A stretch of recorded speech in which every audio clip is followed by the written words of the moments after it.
Now, just give me a quick second and I will. So I'm going to start with a land acknowledgement. So the land in which I live and work on is the traditional territory of the Wendat, the Anishinaabeg, and the Haudenosaunee Confederacy. It is home to the Mississaugas of Scugog, Hiawatha, and Alderville First Nations, and the Métis Nation. This territory was the subject of the Dish with One Spoon Wampum Belt Covenant, an agreement between the Anishinaabeg and the Haudenosaunee Confederacy and allies to peaceably share and care for the resources and the land around the Great Lakes. The treaties that were signed for this particular parcel of land were the Williams Treaties of 1923. I am grateful to call this land home, and I'm committed to a journey of listening and learning and building right relationships through care and respect. Welcome and thank you for coming to our webinar where we'll be talking about the solar suitcases. We have three partners with us today. Lucinda from We Care Solar, Olivia from Ahale in Mozambique, and Madeleine from Pivot in Madagascar. They will be introduced more thoroughly along through the webinar. And we'll also be hearing from our colleague Richard Librock, who has been a part of the implementation of the three solar suitcase phases that we've done. So you'll hear a little bit more about the work that Alongside Hope has done with solar suitcases over time. And we will have time at the end of the presentations and in the panel discussion for questions and answers, but we ask that you remain on mute and don't ask your questions until the Q&A section. If you do have questions, you're most welcome to put them into the chat. And Suzanne will be sort of moderating the chat as when we do have our Q&A time. Just a reminder that we are scheduled for 90 minutes today, so we will certainly have lots of time for Q&A. Yeah, I will leave it at that and invite Suzanne to open us with a prayer. Thanks, Kim. And I don't think you introduced yourself. Do you want to just say what your role is? I never do. So my name is Kim Mumbach, and I'm the volunteer coordinator at Alongside Hope. Great. And I'm Suzanne Rumsey. I'm the public engagement program coordinator at Alongside Hope. And I am going to open us with prayer. Let us pray.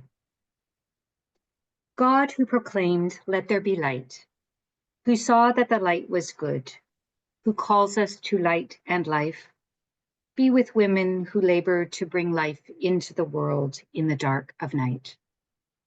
Jesus, who in the beginning was life, and that life was the light for all people, be with the babies born of women who labor in the dark to bring new life and light into the world.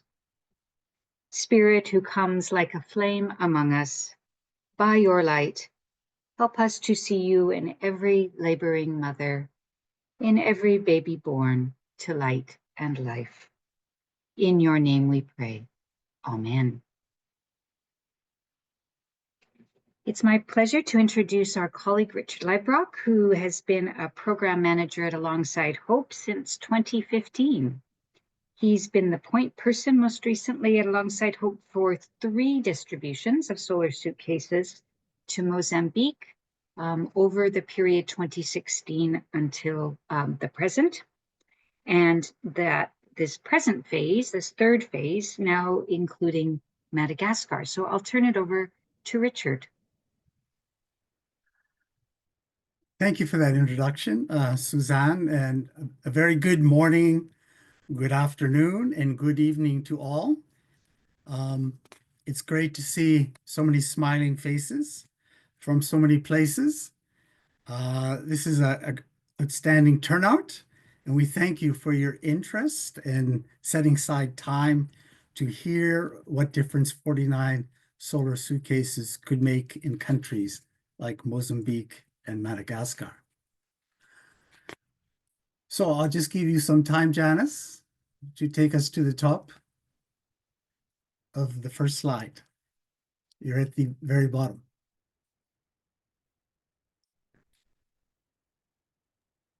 Sorry, just bear with me. Sorry, it's not cooperating. There we go. So you can move to slide 2 now with the map. Yeah, sorry, Richard. I'm just having some internet issues, so Okay. it's just the little wheel is spinning. There we go. Yeah, excellent. Gotcha. Excellent. Okay. So first, let's get situated where our partners and their projects are.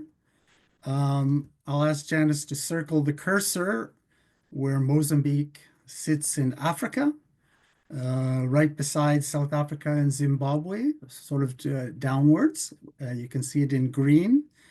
In the top right is the green map in the same shape as Mozambique, and Janice will now circle the province of Nampula, which you can see with the red. That's the operational area of our partner, EHALI, a long-standing partner. The island in yellow below this map is, of course, Madagascar, where Pivot operates from. So I'd like to begin by just saying the number 49 is significant in two respects.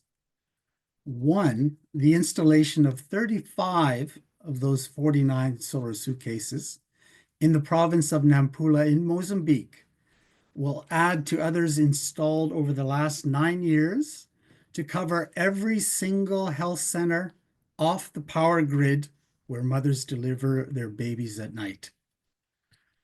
The installations will complete coverage of the entire operational area of our partner, EHALI, which is represented today by Donna Olivia Augusto. Think of the magnitude of it. Nampula province is the country's second most densely populated area with a total population of 6 million people within a landmass of 79,000 square kilometers. Second, the remaining 14 solar suitcases will cover all the medical facilities that delivers babies at night where our partner Pivot operates in Madagascar.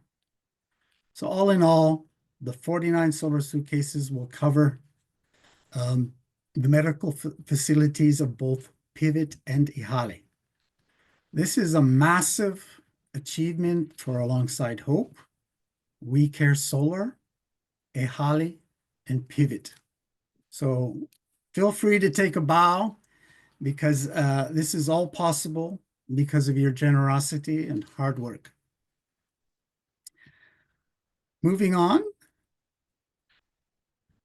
Alongside Hope and We Care Solar pioneered the introduction of solar suitcases in Mozambique in 2016 with the rolling out of the All Mothers and Children Count project, which ran from 2016 to 2020 and was extended with additional funds from Global Affairs Canada until 2022 in order not to lose the achievements of the project due to COVID-19. This maternal and child project also took place in 3 other countries, Tanzania, Rwanda, and Burundi. This particular photo before you became quite iconic with officials at Global Affairs Canada, who referred to the baby before you as the Atlas baby.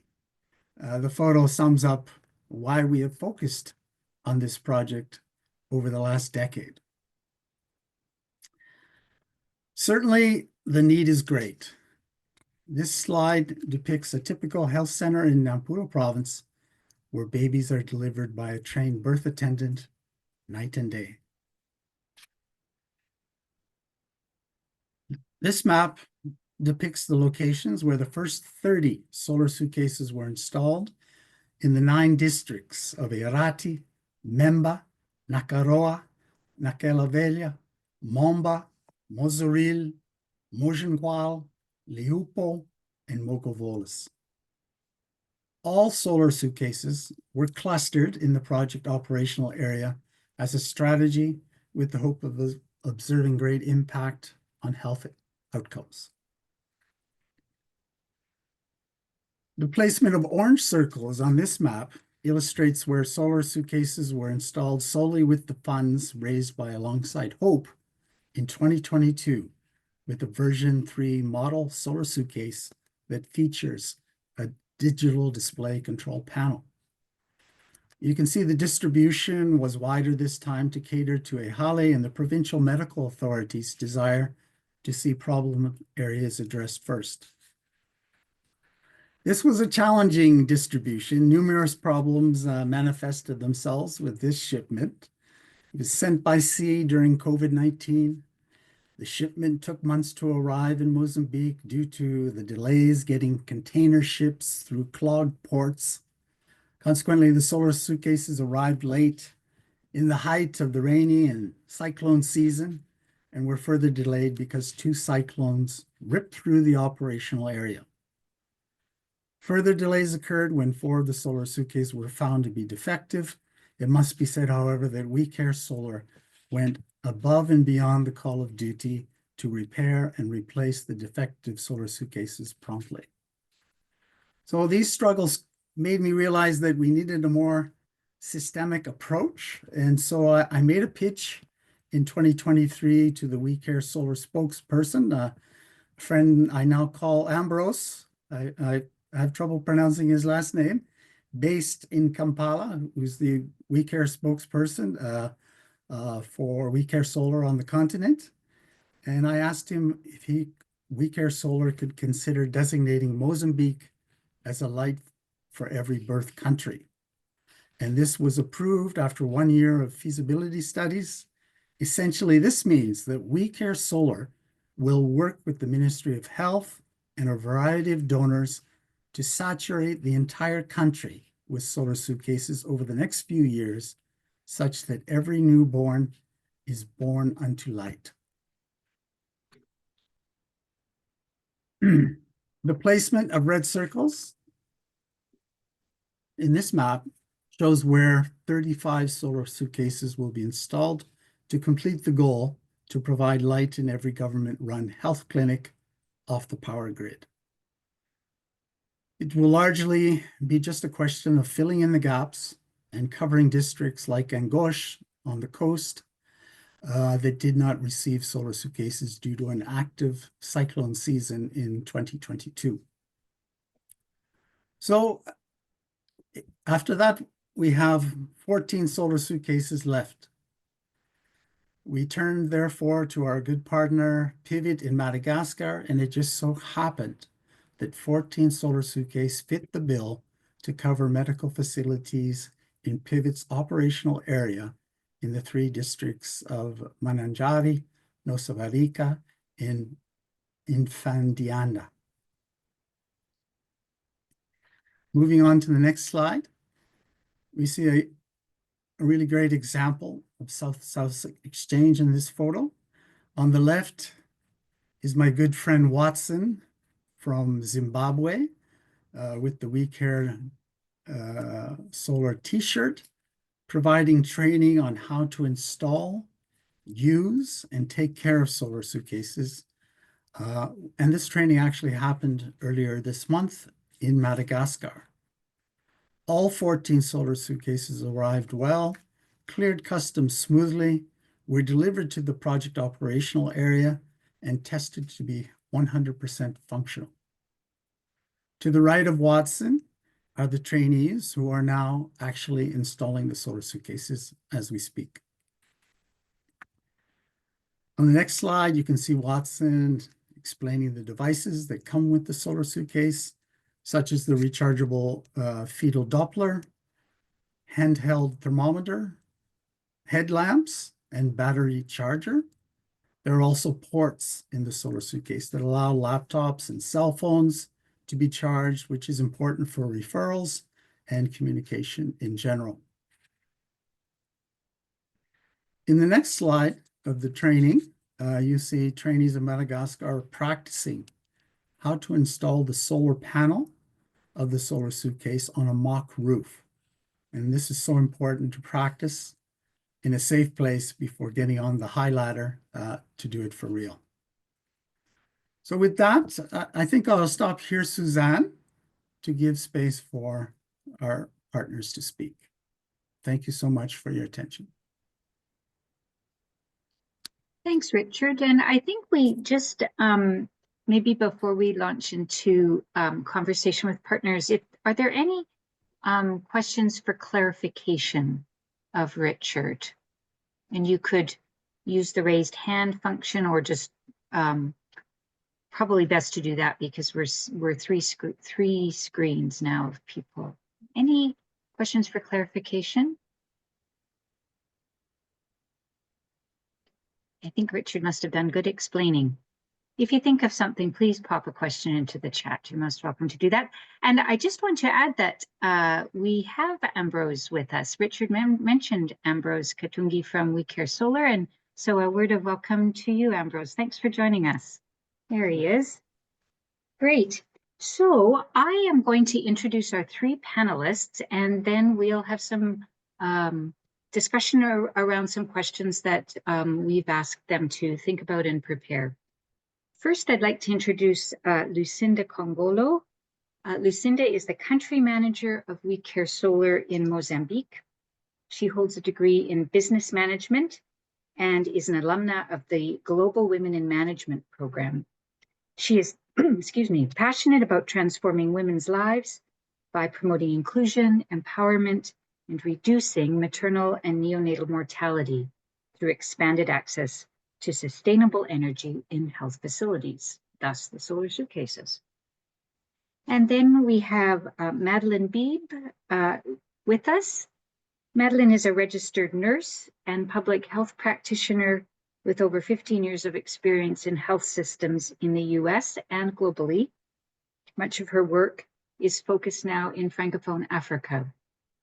She is currently Pivot's Director of Development, where she helps drive efforts to strengthen rural health systems in Madagascar with a deep commitment to equity and access to care. And finally, Doña Olivia Augusto graduated in maternal and child health at the secondary level in Mozambique and has been licensed as a pediatric nurse for 15 years. She was the coordinator of the All Mothers and Children Count project for Mozambique, which, as Richard mentioned, was a previous partnership program involving EHALE and Alongside Hope. And Olivia has received training as a Solar Suitcase installer, and she has worked with EHALE for the past 8 years. So any questions about Solar Suitcase installation? Olivia can answer those questions. And I just want to add that Lucinda has kindly agreed to assist Olivia with translation from Portuguese to English and English to Portuguese. So let's start with a general question, and it's just to ask each of you to tell us a little bit about yourself and your work, a brief description of your organizations and the context that you're working in. And Lucinda, I wonder if we could begin with you. Thank you, Suzanne. Hi, everyone. Good morning, good afternoon, good night. Oh, sorry, good evening. Yes, my name is Lucinda Francisco Congolo. I am the country program manager for We Care Solar. Thank you, Suzanne, for the introduction. First, I work for We Care Solar, but previously I worked for women's program. I worked as a program coordinator for a program that we helped women to build a business capacity, building development, to make sure that they can be more empowered. So yes, economic empowered. So that was the program, and I can say that I'm passionate about working with women in general Yes, about working for programs for women. And as a mother, I'm aware about all the issues and all the bad situations that women have here in Mozambique and in other countries too. So I'm especially passionate about working and making sure that I can change life of women, that I can improve the situations of women in the maternity world. Yes. About Mozambique, I'm working daily, engaging the government, engaging health partners, and making sure that all things are set to improve the maternal situations for women, to make sure that we can have more babies, more health babies, and to make sure that we can improve the conditions of the midwives too. Thank you, Suzanne. Thanks, Lucinda. And I'm wondering if we could ask Doña Olivia the same question. Tell us a bit about yourself, Doña Olivia, and your work. Yes. Dona Olivia, pode apresentar-se, dizer o nome, o que tem feito agora e também pode partilhar um pouco sobre a sua paixão.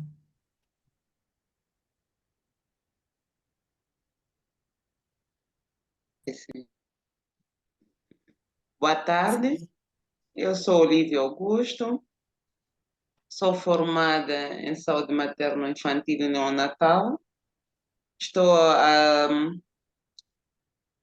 18 anos como licenciada em saúde pediátrica, estou na Inhali há mais ou menos 10 anos, mas os mais que me empenhei bastante são 8. Tá bom, vamos com calma, Dona Olivia, que eu vou Calma, né? ajudar com a tradução. Ok. Obrigada. Yes. So she was saying that her name is Olivia Augusto, and she has experience as a nurse like for more than 18 years, but she's working now for a Hali for 10 years. But she was saying that for the nurse area, she was working for 8 years. Sim, pode continuar. Eu sou muito apaixonada pela área de saúde materno-infantil e neonatal, por ter tido a oportunidade, que até agora ainda tenho, de ver as mães a sofrerem os seus filhos nas nossas unidades sanitárias e a taxa de letalidade maior. Tá bem, ok, um minuto só. Yes, she was saying that she's passionate about working with women, and one of the things that gave her power is that she is aware and she knows about all the struggles of women in the maternal wards and the babies too. And desculpa, Dona Olivia, pode por favor ajudar-me com a última parte? Que também com a preocupação maior de reduzir os índices de sofrimento dessas mães e crianças, incluindo as mortes. Certo, obrigada. So, and one of the big work that she have is to make sure that she can reduce the mortality rate of the mothers and babies and to make sure that she can improve the conditions too. Pode continuar, Dona Olivia?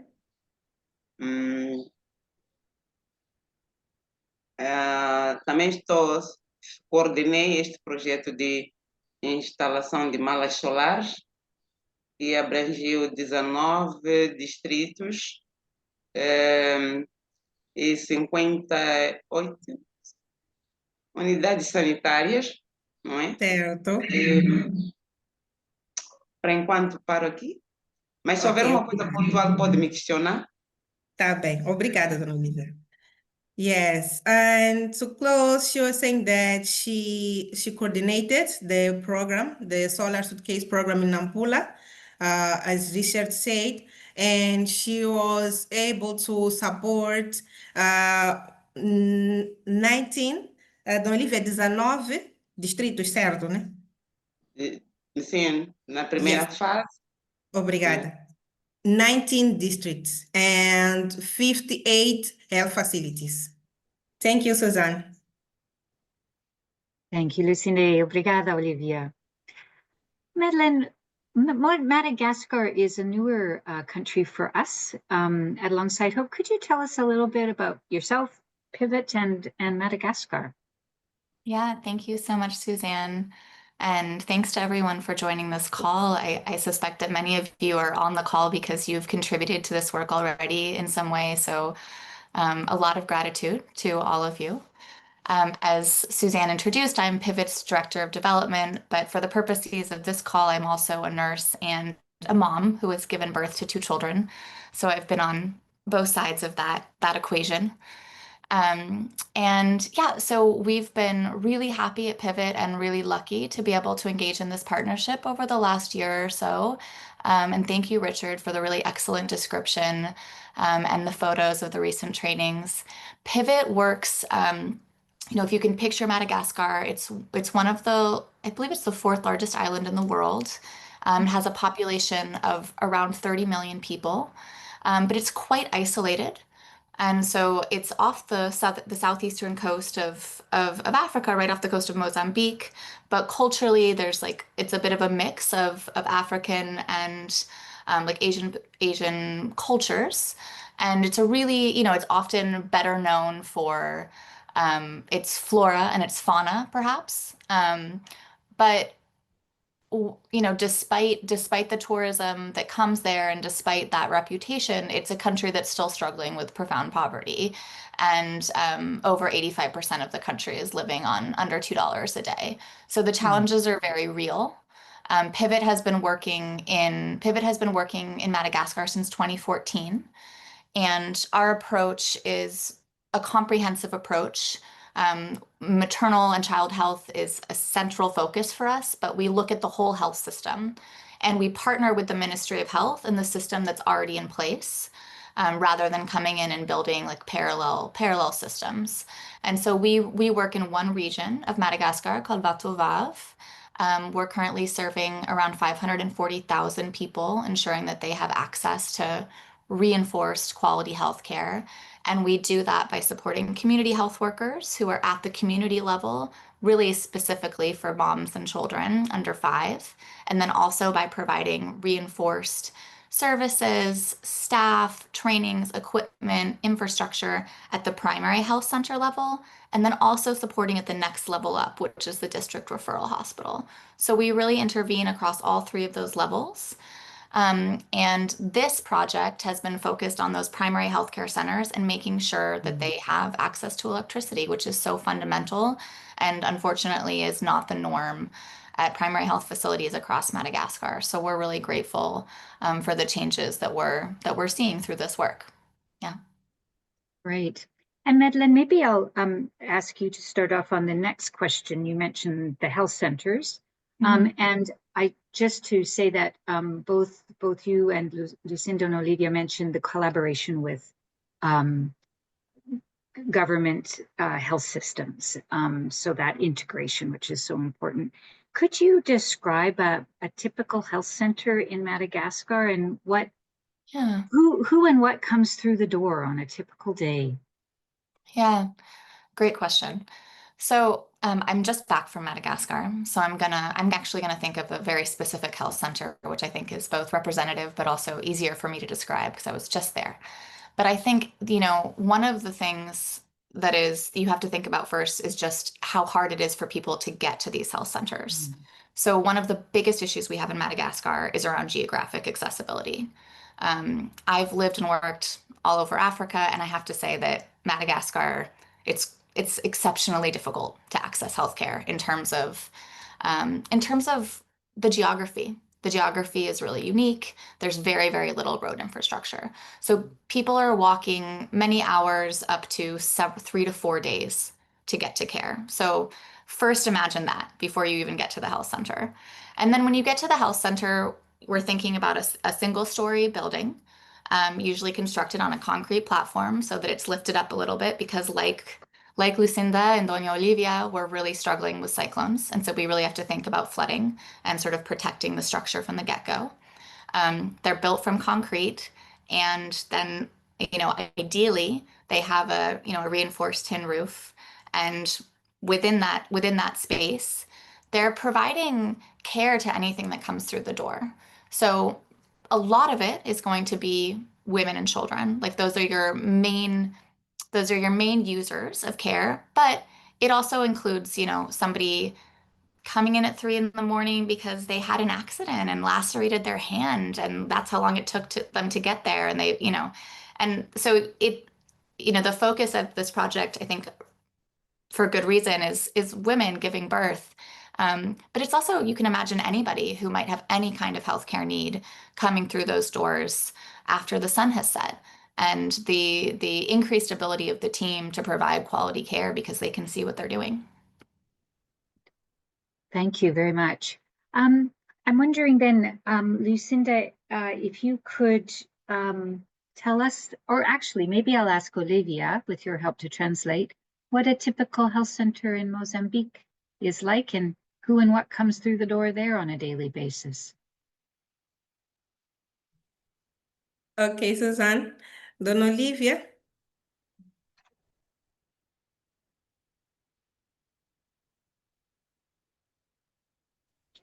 Sim, podemos. Sim, certo. A Suzane está a pedir para a Dona Olivia explicar mais ou menos como é um centro de saúde, não é? Uma unidade sanitária em Moçambique. As unidades sanitárias em Moçambique são divididas em 4 níveis, mas que esses níveis não têm acesso a toda a população. Temos aquilo que nós chamamos de unidade sanitária do tipo, que é do tipo 1, que serve de porta de entrada para os serviços nacionais de saúde. Tá Que é bem, vamos com calma, vamos com pausa, que é para poder ajudar a Suzane. Obrigada. Yes, Suzane, Dona Olivia was explaining that in Mozambique, the health system divided in 4 areas. The first one is the level 1. She was explaining that it's more for for the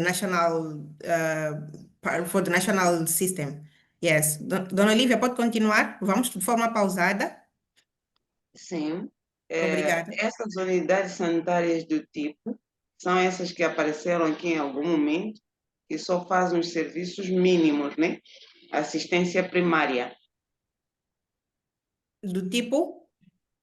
Tipo 1 só tem assistência primária. Ok, tá bem. O nível da assistência é primário. Certo. Sim. Yes, she was saying that the first level, the type 1, is for the primary health care. So she was saying that it's only for the basic service. Pode continuar? Obrigada. A primeira questão. Isto aqui é que cabe a primeira questão, né? Sim, mas pode explicar mais ou menos, mas a Dona Olivia pode explicar mais ou menos como é que tem sido o dia a dia como é que tem sido uma unidade sanitária, né? No seu dia a dia. A Quando situação pensa da em uma unidade, unidade sanitária, sim, moçambicana. sim, sim. As unidades sanitárias moçambicanas estão a vivenciar, ou desde há bastante tempo, uma situação difícil. São unidades sanitárias que têm dificuldades imensas em termos de iluminação nas zonas rurais, principalmente, mas também temos algumas unidades sanitárias que são perurbanas sem lei. Esse é um dos problemas muito grandes para a assistência à mulher e à criança. Obrigada. Dona Olivia was saying that typically the health system here, or the center in Mozambique, it's a difficult situation. It's a difficult situation because we have like for example the rural health centers that these centers doesn't have electricity, doesn't have access to the grid, doesn't have another way to illuminate the health center. So she was explaining that this is one of the big problems that we have here in Mozambique to do the good assistance for mothers and babies.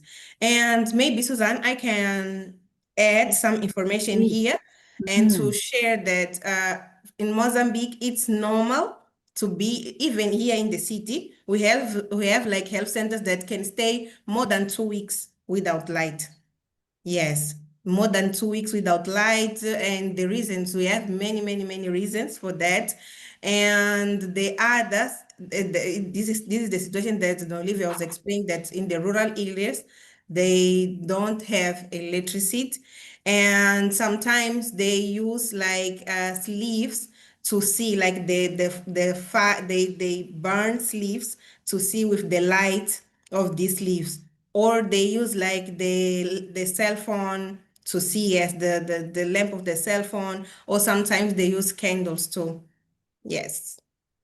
And so just to clarify then, there are clinics who are off-grid, as we would call them, Yes. no access to electricity, but also even clinics that are on the grid. The grid itself doesn't work at times. Is that Yes. right? For various Yes. reasons. Yeah. Wow. Okay. Well, I think you've all been getting at a little bit some of the challenges being faced before the solar suitcases were implemented, and still waiting for that to happen now in Madagascar. I wonder if there are any other observations or comments about a health system without light, and what that's like at the very local level, what the challenges are. Any further comments to make about that?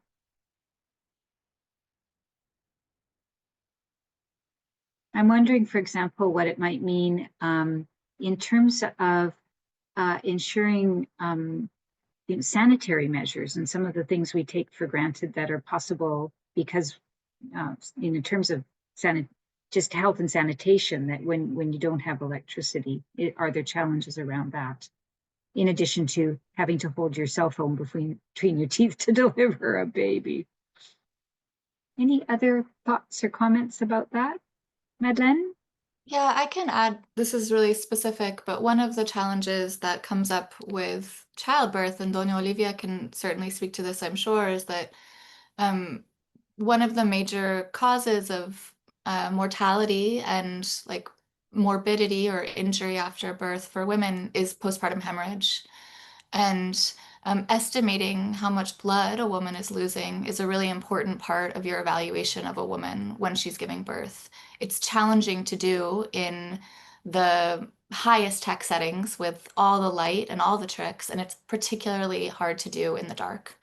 And it's something that can get lost really easily when all you have is a single cell phone light that's being directed at very specific things. And so one of the things that I know clinicians, particularly midwives, really appreciate with the electrification or the bringing of light to their workspaces is just the ability to better monitor their patient, especially women in labor, and specifically around this question of postpartum hemorrhage. And so that's something that I've heard from people. Thanks. That's, yeah, we think about the birth, but then there's after the birth. Yeah. Anything that Olivia might want to add, Lucinda, or yourself? Yes, Suzanne. I have here a testimony for one nurse. Yes, I think it's best when we bring the voice of the nurse, yes, for this discussion. I have here Nurse Elsa is one of the nurses that I did the interview here in Mozambique in Maputo City Health Center. I one of the center here. She said that the best conversation is the one where you can see each other, understand each other and what you are talking about. Now, in the dark, a patient will say, I feel pain here, and I cannot see, I cannot observe where here is. She is no way of saying me. In this way, communication in darkness is unhealth. So this is one of the testimony of what is to bring life in darkness. Yes, just that basic communication. Yeah. Any other thoughts from Olivia about this, the challenges of childbirth without light and other Yes, health issues? yes, I can help. Dona Olivia?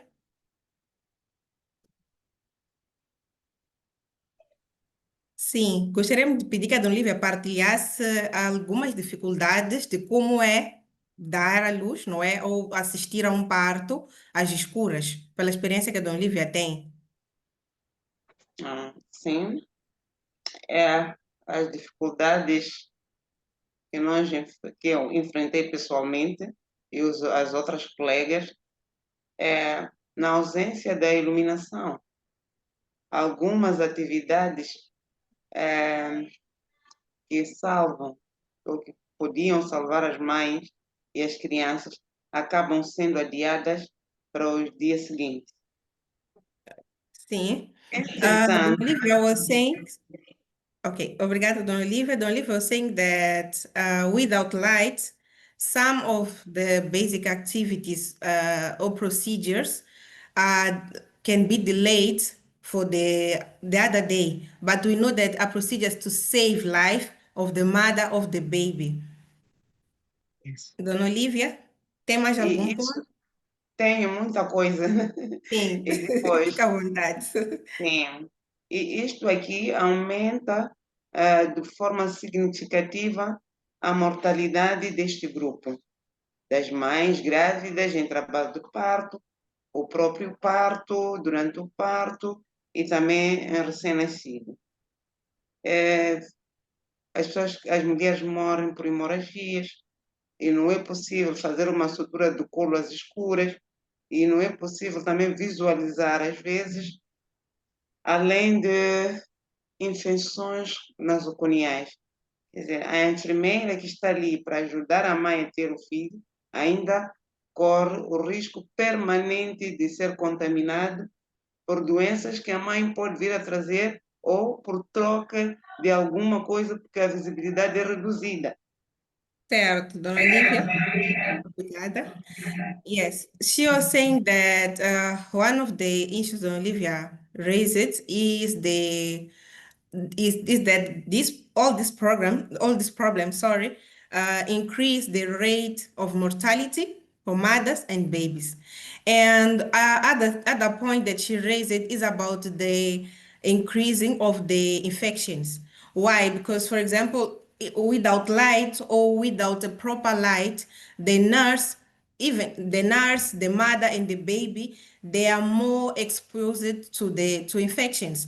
Why? Because the nurse she doesn't have a proper light to see and to do all the procedures. So sometimes she can do something wrong, but yes, not intentionally.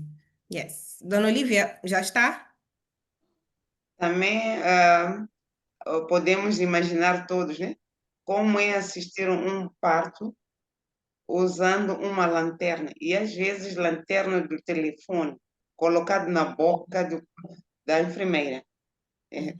Isso, há coisas que não consigo explicar porque fico muito emocionada, é muito sacrificado, mas é a nossa tarefa de defender, de fazer tudo para salvar esta vida. Muito obrigada, Dona Olivia, por partilhar. Dona Olivia was saying that it's so hard, and maybe we can try to imagine how to do a delivery without light or without a proper light, using only your cell phone, for example, to see the patient, the baby, and to do all the procedures. And normally the midwives do these procedures using the cell phone in her mouth. So it's not easy to do this work. Yes. Suzanne, back to Thank you. you. Yeah. And so maybe we can then move on to talk a little bit about what the difference that having light makes. And I was reminded, Lucinda and Doña Olivia, that you use the term dar luz, in Spanish, dar luz, which is the term for we say in English, give birth, but the literal translation of dar luz is to give light. So that in giving birth, women are giving light to their babies, which I just think is a wonderful image. Yeah, so I'm wondering then, maybe back to you, Madeleine, and knowing that this is a new project, but what the hopes are in terms of the difference that these that having light, so through the solar suitcases will make for the clinics in Madagascar. Yeah, I mean, I think Doña Olivia just spoke to it very, very eloquently in terms of what it's like to not have it. And so, it's to, hopefully flip the switch and the inverse of that image that she just painted of what it's like to try to provide this care without light. When you have light, as we can all imagine, and I can see from the comments, I think that there are some people who have in this group who have clinical experience. You walk into a room, you know where you can wash your hands, you can see the totality of the environment that you're in, you know where the different tools are that you might need. If things get challenging and complicated, you don't have a person who's stuck holding a cell phone. That person can participate directly in emergency care. And these are settings where staffing is also, a challenge, right? So a nighttime birth, you might have two people there. If one of them is dedicated to holding a cell phone, it's a terrible use of that person's special expertise, especially if things do get complicated and mom or baby needs additional support. And I think the story that Lucinda, that testimony from the nurse, I think possibly that's the most important change. It's around the human connection piece, and then it gets back to this question of dignity. I mean, light is such a powerful metaphor, and I love that you highlighted, Suzanne, the dar la luz, dar luz. It's not as good in French, so I won't go to the French. But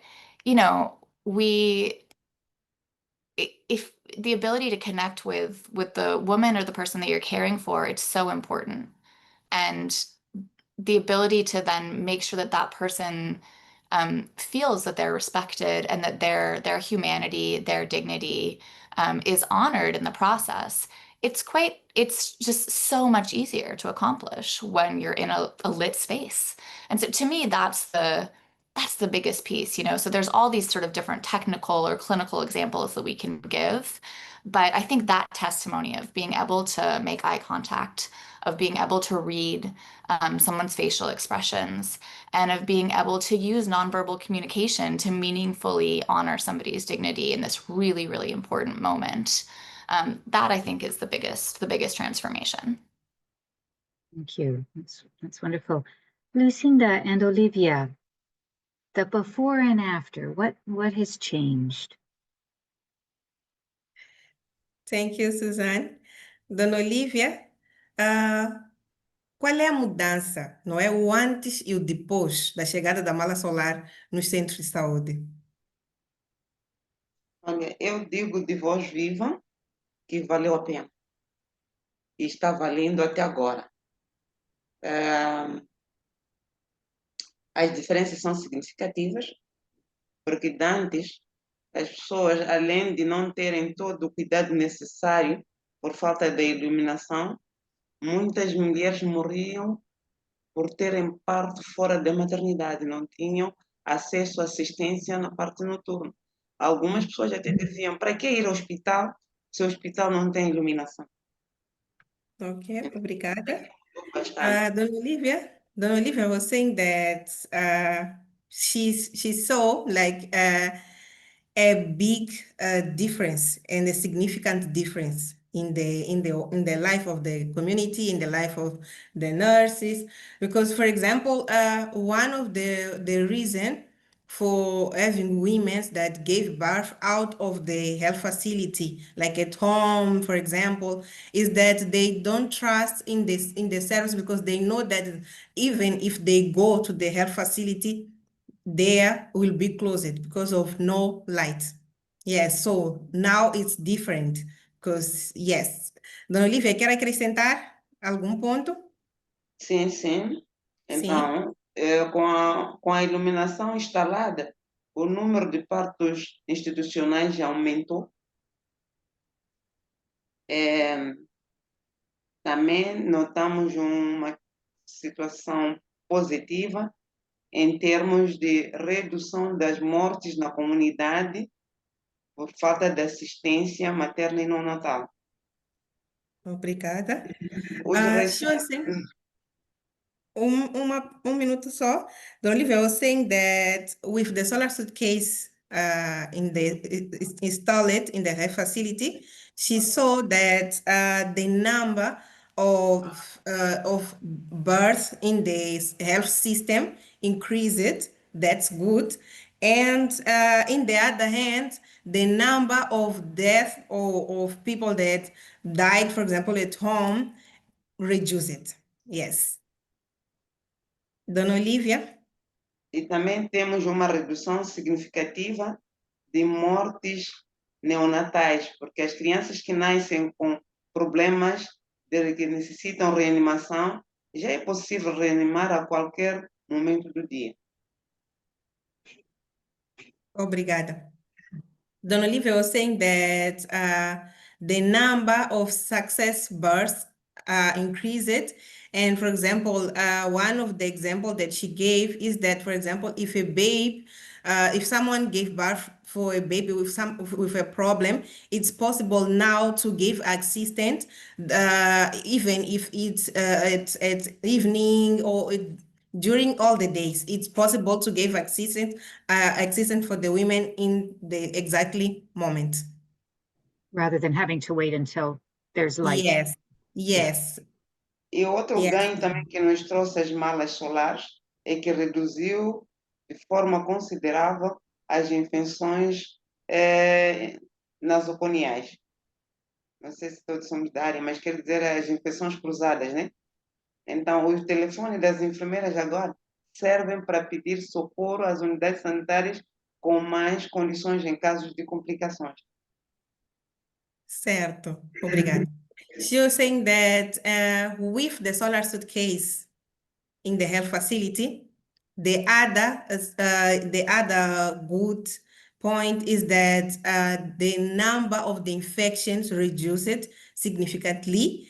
And now the midwives are not using the cell phones to see procedures or to see the birth process, but they are using the cell phone only to call for other health facilities, for example, to have some support, in the case of some complications.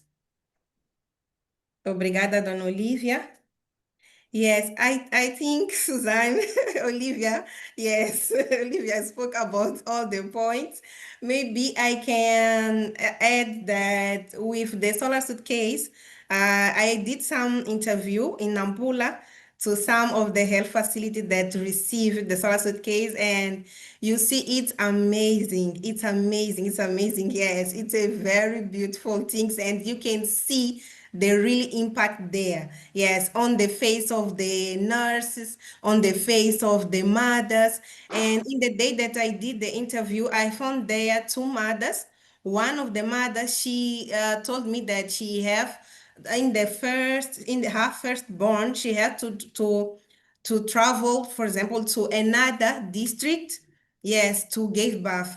Yes, and she have to travel like 2 weeks before the date, yes, to make sure that she will arrive there in time and have the baby in time. But now with the Solar Suitcase in the Moripotana Health Center, it's not necessary. She gave birth there, and she told me about all the stories, yes, that she went in the health facility. That was 10 p.m. and she arrived there. There were midwives, there were all the people to give assistance for her. So she was explaining about all the situations, and that is amazing. Yes. And the good thing is that increased too the trust that the community have in the health centers. Yes, and in the midwives' assistance too. Yeah. And I can only imagine just the reduction of the stress level of the moms coming into a facility where there is light and they know they they are safe there. Yeah, wonderful. We're going to move into some question time, but maybe before we do, if there are any other comments or messages that you would like us in Canada to know about this project and about your work. Anything else you'd like to add? You know, Suzanne, there's one other thing that I wanted Sure. to highlight, because I think it's a really thoughtful piece of the approach that We Care Solar takes, and that Alongside Hope is supporting, and that isn't always the way things are done. So just to talk about what our experience has been at Pivot, Richard showed the photo, but a We Care Solar trainer came from Zimbabwe to Madagascar and spent a week with a group that was not just made up of Pivot employees, but also included people who are essentially like the repair folks from the district and regional Ministry of Health system. And so we created this cluster of experts who are attached to Pivot, but also attached to the Ministry of Health and the public system, who are now the subject matter experts and can go out and troubleshoot. And then that's the group that's going to go and install these other suitcases. So they did the training, then they went and did 3 installations with the We Care Solar trainer, really got that hands-on experience out in the field. And when they went and did those training, or when they went and did the installations, there was an additional knowledge transfer that took place. They involved and implicated the staff of the primary healthcare center, who will now be using and caring for this solar system, so that they're the first line as far as making sure that it's in good condition, that it's working, that it's doing everything it's supposed to be doing. So I just wanted to underline, I think it's a really, really nicely constructed program and protocol for making sure that the end users of the technology are totally equipped to keep it running and to ensure that it's serving people, even if we're not there, right? So that's the last thing I wanted to flag. That's really wonderful. It speaks to both, I think, the value of partnership and South-South knowledge exchange, which is so important, and the way that the program is so integrated in term and therefore sustainable, right? Because of the knowledge transfer and that the knowledge rests at various levels, particularly with what we might call the first responders, the folks in the clinic where the babies are being delivered. Yeah, wonderful. Lucinda and Olivia, any last messages for us before we have a bit of question time?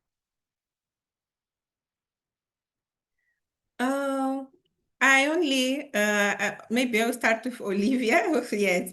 Dona Olivia, quer adicionar algum ponto, alguma coisa que talvez tenha escapado? Hum, Tenho muita coisa, mas talvez de forma direcionada posso fazer isso. Porque esta área de saúde materna e neonatal, e com os desafios que nós temos em Moçambique, precisamos de dias para falar tudo. Agora, talvez me direcionar um pouco o que precisam mais ouvir agora. Okay, 1 minute só. Dona Olivia was saying that she has a lot of things to explain and to tell about all the experience with the Solar Suitcase and about the difficulties here in Mozambique. So maybe she was saying that she will need days to speak about all the issues. Yes. Dona Olivia, sim, algum ponto que quer deixar ficar específico? Algum ponto específico que eu quero realçar aqui é que tem como uma experiência positiva na instalação das malas, é que na montagem das malas vieram 2 situações paralelas, né? Que é a montagem e também a sensibilização para a utilização das unidades sanitárias a nível das comunidades. Isto aqui nos trouxe muita valia, porque as pessoas não chegavam às unidades sanitárias por vários motivos, mas dentre eles é porque sabiam que a unidade sanitária nem tinha condição, pelo menos, para ver o seu bebê logo após o nascimento, por falta de energia. Então, algumas pessoas ficavam na comunidade e tivemos que trabalhar com a comunidade para poder aumentar a utilização dos serviços disponíveis. E isso foi muito valioso para nós. Obrigada, Dona Olivia. Yes, Dona Olivia was saying that the two things is that one of the was the good experience with the installation with the solar suitcase. But in the other hand, she was saying that she had they had a good experience too, doing some conversations, doing some discussions with the community to make sure that, okay, they installed the solar suitcase, but to encourage and to engage the community to go and to get the assistance in the health facility. So to say that worked very well. Yes. So yes, Susan, I only want to say that every birth deserves proper lighting. So yes, it's necessary to make sure that all the clinics, all the health centers have like a solar suitcase. Because yes, it's an amazing experience. And the solar suitcase transform all the experience of giving birth, not only for the mother, but for the midwives too. Thank you so much. Thank you, Okay. Suzanne.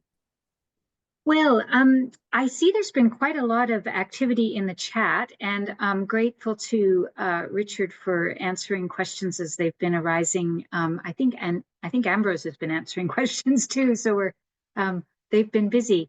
But want to check whether there are questions for our panelists, and I'm just going to see if I can see more people that way.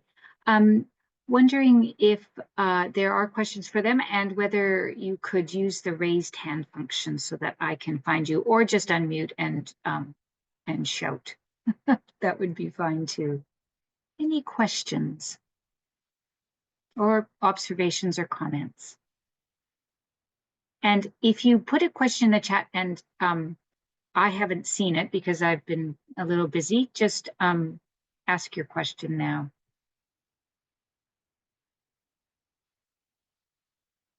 Anyone?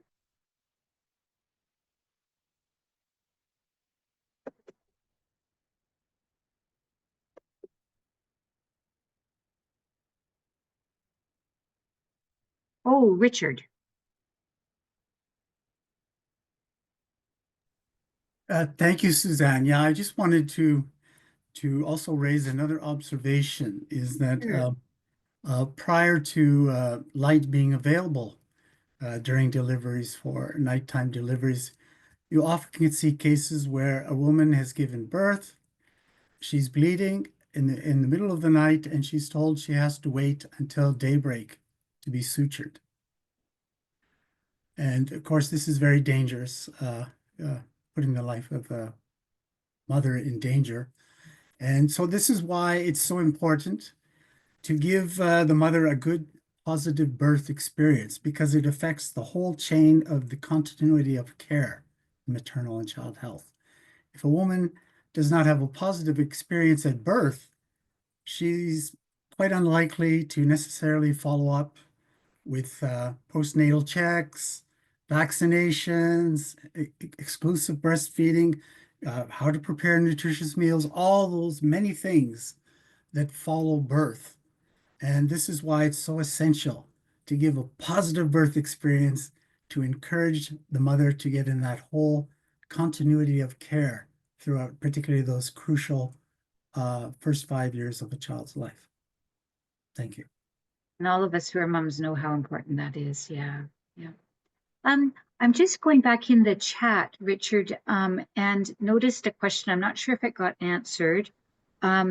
Just a clarification about the question is, are the solar suitcases the work of Alongside Hope, or are there others involved? And I'm just wondering if you could clarify the Sure. constellation of organizations that are doing this. Yeah. Yes.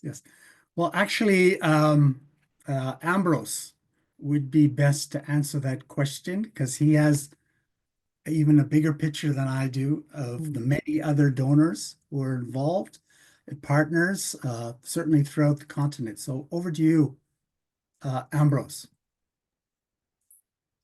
Thank you, Richard, and good morning, good evening. You can see the value of light. Power just went off at my house, so I'm operating on the light of my screen. Now, when I met Richard 1 year ago or over a year ago in Uganda, and we had this conversation, we began fundraising for a pilot, which was intended to see the feasibility of implementing the Light Every Birth initiative in Mozambique. And we were able to secure some seed funding that has actually allowed us to bring our good friend Lucinda on board to support this programming, which has been doing excellently in the last 1 year with us so far. And so we're trying to do fundraising across our different partners and donors. And like I put in the chat, the plan is to install in over 1,000, health facilities. And so we are looking forward to support from every corner of our donors and hopefully to be able to achieve that target. So it is alongside hope across at other donations, and we're using also our own, reserve funds to be able to explicitly begin this conversation and be able to set up the systems that will make the program more efficient. So we appreciate, and I could take this opportunity to thank Richard for pushing us and saying, you know what, we have to keep going. We have to make sure that every facility in Mozambique is supported. And we are happy with the additional funding and support to Madagascar. And we believe that we can be able to do more work in Madagascar as we progress. Thank you very much. Thanks so much, Ambrose. Yes, it takes a village of organizations to make this sort of a project happen. I'd just like to supplement Suzanne by saying that it's We Care Solar does all that hard slogging work in negotiating with the ministries of health in all these countries. I mean, Ambrose has already seen the covering of solar suitcases throughout Uganda. It's happened as well in Zimbabwe, and is working on doing that in other countries. Malawi is sort of at the stage of Mozambique now, also starting up. So there's a lot of hard work to get the collaboration and cooperation from local governments, national governments, and they're doing all the hard work to get solid memorandums of understanding in place that really commit those governments to also contributing in the many ways they can, one of which is to exempt custom duties on the solar suitcases, things of that nature, and just collaboration with the actual provincial and district governments on the ground. Thank you. Thanks. I see there's a question in the chat, and Janice, maybe you could answer this one actually. Will the solar suitcases be an item in the World of Gifts this Advent? Yeah, I was actually just responding to Marianne, but maybe I'll make myself visible.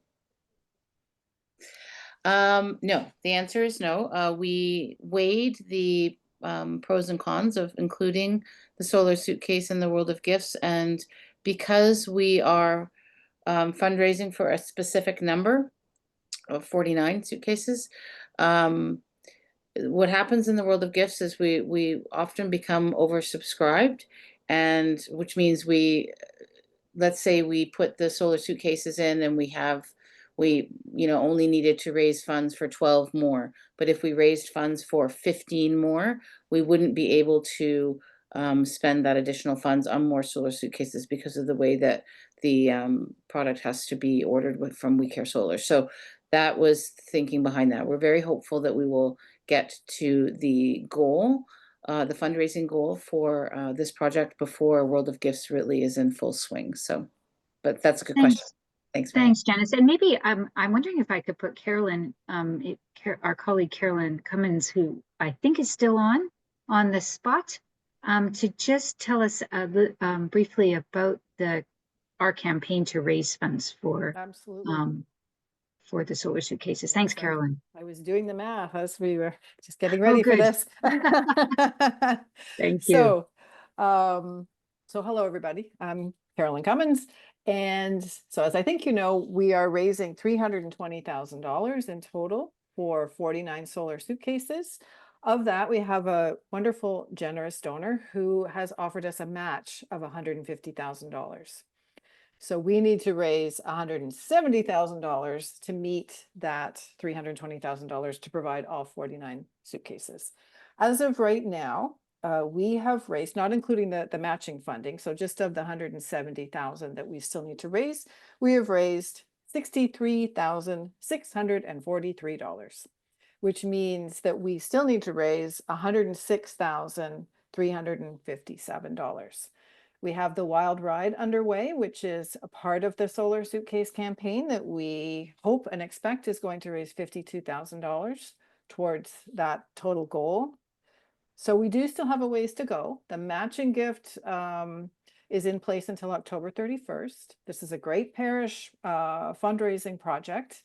And if you want to raise funds for a suitcase, it will be matched before October 31st. So you can raise funds for one suitcase and it will magically become 2 suitcases. So please consider that. But that's where we are, $106,000 to go as of this moment. Thanks, Yeah, maybe I Carolyn. could just jump back in. Sure. I can put in the chat just so I hope that everybody is aware, but if you go to our website alongsidehope.org, at the very top of the page is a link to our Solar Suitcase fundraising page, which shows the progress bar. But more than that, it also has a link to a fundraising toolkit. So if you do want to do something at your parish or even in your community, in your neighborhood, there's posters, there's messaging ideas for if you're going to promote something on Facebook or within your parish. So I can actually, you can go to the homepage or you can go to alongsidehope.org/solar-suitcase, which is what I will put in the chat right now. And that sort of bypasses the homepage and gets you right to the page. So there's a lot of resources there, a lot of prayers, ideas for adding the prayers for bringing light to every child's birth. Those are a really great way to show your support in your community. Obviously, fundraising is really helpful, but praying is really is just as helpful. Thanks, Janice. Any other questions for our guests, Lucinda, Madeleine, and Don Olivia? Or other questions?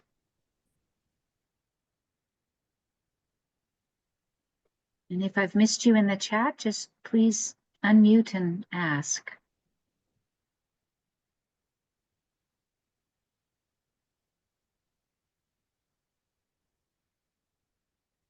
Betty, Yukon Betty. Yeah, I have noticed the different messages that have been sent abroad about our suitcases, and sometimes we're saying 170,000 for 49 solar suitcases, and other times we're not. We're saying 8 suitcases, and I'm finding that a little bit confusing. I'm not sure how other people feel about that, but I've had people ask me, so are we doing 49 suitcases or are we doing 8 suitcases? Yeah, so it's just a question. Yeah. Carolyn, do you want to respond to that? The answer is yes. So Betty, the Wild Ride campaign that you are part of, thank you very much, is raising 8 of the 49 solar suitcases. So it's part of the larger campaign. So I think for people who are participating in Wild Ride, they're focusing very much on we're raising funds for X number of suitcases, but it's a important part of the overall fundraising to get us to the 170,000. So in addition to the Wild Ride funds, we are also hoping that other people will donate either individually or by doing parish fundraisers that aren't necessarily part of the Wild Ride. Okay. Does that make sense, Betty?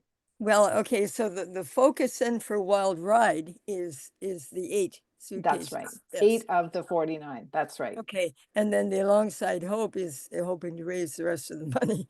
That's right. So Okay. yeah, all if the right, Wild so Ride can the raise next time more I get money, that would be question, I great. can answer it. Good. Thank you. Yeah, as you know, Betty, every year we set a goal for the Wild Ride, which Yeah. and what we fundraise for each year for the Wild Ride is different. So this year we set a goal of $52,000, which works out to 8 of those 49 solar suitcases. Right. Yeah, There's lots of room to exceed our goal. absolutely. Yes, Yeah. absolutely. So how much has Wild Ride raised right now? Oh, that's a good question. I'd have That to hop is a over good to the question. Wild Ride I think it's page. about 36,000. It's a But little haven't over che- that now. It's Is probably it? closer to I usually 37 check it now, about 5 times a day. So Right, yeah, yeah. And shameless Good. plug, our triathlon team, Kim, Janice, and me just surpassed raising enough funds for one of those solar suitcases. Yes. Fantastic. Yeah.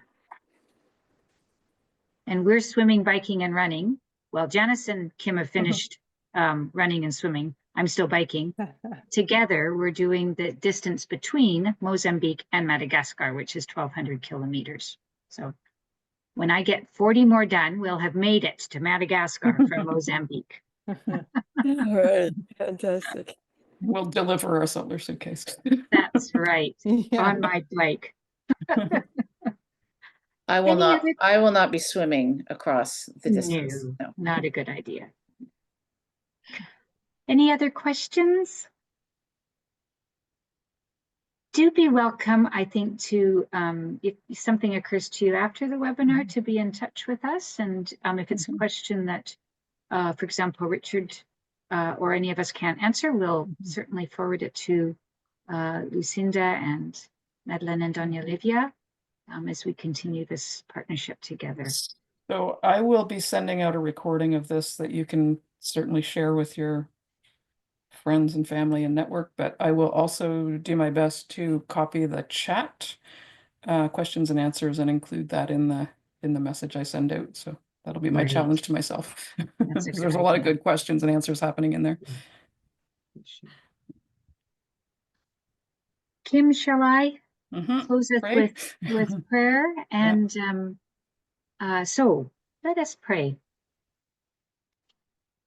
O Lord of all life, hear our prayer as we ask your blessing upon your daughters who have been given the marvelous gift of life to bear within their bodies. We rejoice in this gift and pray that their children alive within them may soon join us in the light of day. May these children be healthy of body and mind and free of physical difficulties. May these children, now hidden from your eyes and their mothers, be under your divine care. We pray now in silence for them.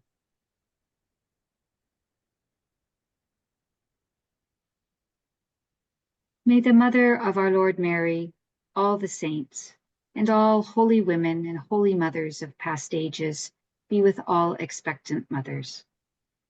May the gentle spirits of sun, wind, and rain, the promises of the seasons, and the beauty of flowers be their constant companions. May the strength of our Mother, the Earth, help you to carry these children so that when that hour hidden from the beginning of time finally arrives, these children of God may come forth into the world, wrapped in love, joy, and peace. May the blessing of God, compassionate as a mother, of God the Son and the Holy Spirit, rest upon them and upon all their children. Amen.